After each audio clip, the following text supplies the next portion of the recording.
জানিয়ে দিব এই মুহূর্তে পাওয়া সর্বশেষ বাংলা সংবাদ। শুরুতেই শিরোনাম। নির্বাচনের ঘোষণা তাড়াতাড়ি হওয়া উচিত, মির্জা।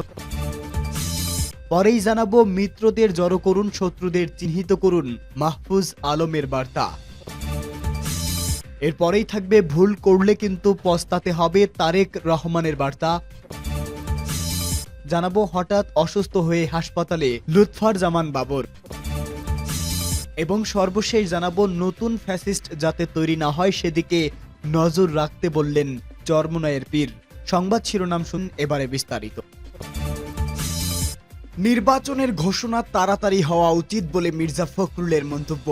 বিএনপির মহাসচিব মির্জা ফখরুল ইসলাম আলমগীর বলেছে, ত্রয়োদশ জাতীয় সংসদ নির্বাচনের ঘোষণা তাড়াতাড়ি হওয়া উচিত। 6 মাসের মধ্যে সব সমস্যার সমাধান করে ফেলা সম্ভব, এজন্য নির্বাচনের ঘোষণা তাড়াতাড়ি দরকার। বিগত 16 বছর দেশে সংসদীয় গণতন্ত্রের চেষ্টা হয়নি, সেই চেষ্টাটাই আবার চালু করতে হবে। বিএনপির প্রতিষ্ঠাতা সাবেক প্রেসিডেন্ট জিয়াউর রহমানের 89তম জন্মবার্ষিকী উপলক্ষে গতকাল রাজধানী শেরেবাংলা নগরে তার সমাধি নিয়ে কথা বলেন ফখরুল। বলেন, সংস্কার ও নির্বাচনেরও একসঙ্গে হতে পারে।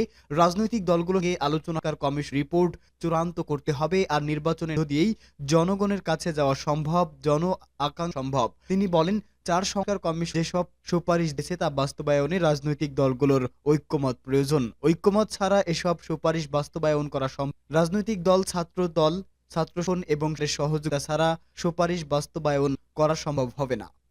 মিত্রদের জড়ো করুন, শত্রুদের চিহ্নিত করুন, মাহফুজ আলমের হুঁশিয়ারি। মিত্রদের জড়ো করা এবং শত্রুদের চিহ্নিত করার আহ্বান জানিয়েছেন সরকারের উপদেষ্টা মাহফুজ আলম। শাহবাগ ফেরত আনার চেষ্টা হচ্ছে, মুজিববাদী প্যারাডাইম আর ইতিহাস তত্ত্ব আবারও সক্রিয় হচ্ছে। বিপরীতে সৃজনের বদলে প্রতিক্রিয়ায় শক্তিশালী হচ্ছে। নিজের ফেসবুক আইডিতে ফ্যাসিবাদদের জীবন ও জুলাই বিরোধী শক্তি শিরোনামে সব কথা বলেন মাহফুজ আলম। বলেন, ফ্যাসিবাদদের বিভিন্ন শাখা প্রশাখা আবারও সক্রিয় হচ্ছে।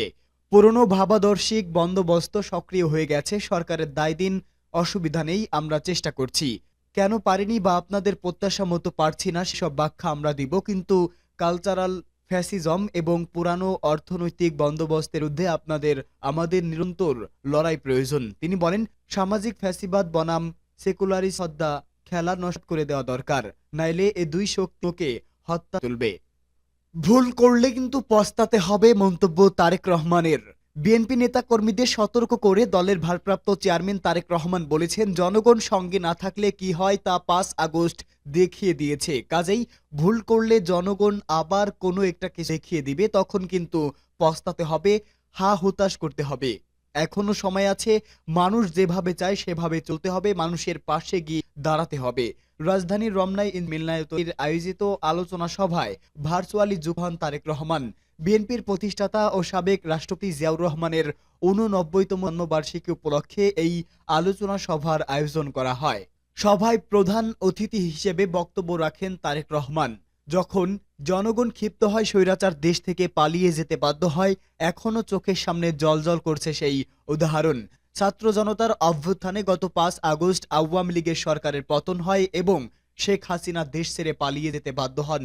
বিষয়টি ঈদ করে দলের নেতা এসে তারেক রহমান বলেন, যতই মনে মনে তৃপ্তি বোধ করেন বিএনপি বড় দল, জনগণ যদি ক্ষিপ্ত হয়, জ্বলজ্বল করছে সেই উদাহরণ। কাজেই দিন শেষে বিএনপির ভারপ্রাপ্ত চেয়ারম্যান তারেক রহমান বলেন, কিছু কিছু রাজনৈতিক যত ছোট বা বড় হোক না কেন, তারা বিভিন্নভাবে বিএনপির পক্ষে কিছু কথা বলার চেষ্টা করছে। এ ব্যাপারে নেতা কর্মীদের সলতে হবে। দলের উদ্দেশ্যে তারেক রহমান বলেন, অন্য কেউ সরকার গঠন করলে বিএনপি নেতাকর্মীরা কি ভালো থাকতে পারবেন? এ সময় মিলনায়তনে উপস্থিত থাকা কর্মীরা চিৎকার করে না বলেন। এরপর তারেক রহমান বলেন, কোনো কারণে যদি অন্য কেউ সরকার গঠন করে তাহলে সেটা কি দেশের জাতির জন্য ভালো হবে? এবারও নেতা কর্মীরা না বলেন।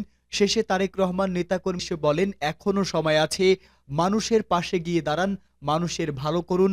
এখনো আমাদের সময় আছে, মানুষ যেভাবে চায় সেভাবে চলেন। দিন শেষে কিন্তু আপনাকে ওই লোকের কাছেই যেতে হবে। হঠাৎ অসুস্থ হয়ে হাসপাতালে লুৎফর জামান বাবর। সাবেক স্বরাষ্ট্র প্রতিমন্ত্রী লুৎফর জামান বাবর হঠাৎ অসুস্থ হয়ে পড়েছেন। সন্ধ্যায় তাকে রাজধানীর ইউনাইটেড হাসপাতালে নেওয়া হয়েছে। জানা যায়, সঙ্গে মত বিনিময়ের সময় হঠাৎ বুকের বাঁ পাশে ব্যথা অনুভব করেন তিনি। পরে তাকে রাজধানীর ইউনাইটেড হাসপাতাল দীর্ঘ 17 বছর পর গত বৃহস্পতিবার কারাগার থেকে মুক্তি পান সাবেক স্বরাষ্ট্র লুৎফারজামান বাবর। নতুন ফ্যাসিস্ট যাতে তৈরি না হয় সেদিকে নজর রাখতে হবে, চরমনাই পীরের মন্তব্য। ইসলামী আন্দোলন বাংলাদেশের আমির ও চরমনাইয়ের পীর মুফতি সৈয়দ মোহাম্মদ রেজাউল করিম বলেছেন, ফ্যাসিস্ট তাড়িয়েছি, আবার নতুনভাবে যাতে ফ্যাসিস্টের জন্ম না হয় সেদিকে সকলকে নজর রাখতে হবে।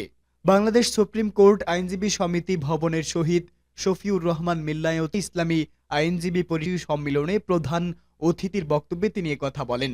ইসলামী আন্দোলনের এক সংবাদ বিজ্ঞপ্তিতে বলা হয়, মুফতি সৈয়দ মোহাম্মদ রেজাউল করিম সম্মেলনে বলেন, অতীতের শাসকেরা গত 53 বছরে 1, 2 বার নয় 5 বার বাংলাদেশ চ্যাম্পিয়ন বানিয়েছে। এই দুর্নীতিবাজদের রাষ্ট্র রেখে পরিবর্তন আনা হবে। সৎ, যোগ্য ও ন্যায়পরায়ণ মানুষকে রাষ্ট্র ক্ষমতায় অধিষ্ঠ করতে হবে। সমাজের ইসলামী নীতি আদর্শ বাস্তবায়ন করলে ব্যক্তি, সমাজ ও রাষ্ট্রীয় পর্যায়ে শান্তি প্রতিষ্ঠা হবে। এ সময় তিনি বলেন, দেশে শান্তি চাইলে সাম্য, মানবিক মর্যাদা ও সামাজিক ন্যায় বিচার প্রতিষ্ঠায় ইসলামী আদর্শ বাস্তবায়ন করা জরুরি।